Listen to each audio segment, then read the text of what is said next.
Hello అండి, ఇది HVAC coil coating spray bottle అండి.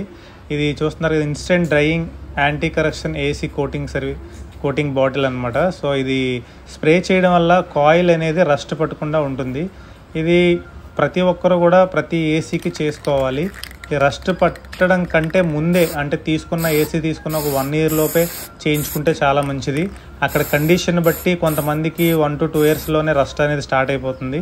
సో అందువల్ల ఇది రస్ట్ కంప్లీట్గా పట్టిన తర్వాత కంటే ముందుగానే చేసుకుంటే మంచిది. అలాగే రస్ట్ పట్టిన తర్వాత కూడా చేసుకోవచ్చు, బట్ మామూలుగా అంత యూజ్ అయితే ఉండదు, కొంతవరకే ప్రొటెక్షన్ ఉంటుంది. పాడవక ముందే చేసుకుంటే చాలా మంచిది, ఎందుకంటే ఈ స్ప్రే ఉండడం వల్ల అక్కడ రస్ట్ అనేది పట్టదు. సో లైఫ్ టైం అది లీక్ రాకుండా ఉంటుంది. యాంటీ రస్ట్ కోటింగ్ స్ప్రే చేయకపోతే ఈ విధంగా అయితే మీకు లీక్స్ వస్తాయి. గమనిస్తున్నారు కదా, సోప్ వాటర్ వేసినప్పుడు క్లియర్గా మనకి ఆ లీక్ అనేది స్పాట్ అవుతుంది. సో ఈ విధంగా ఉంటుంది.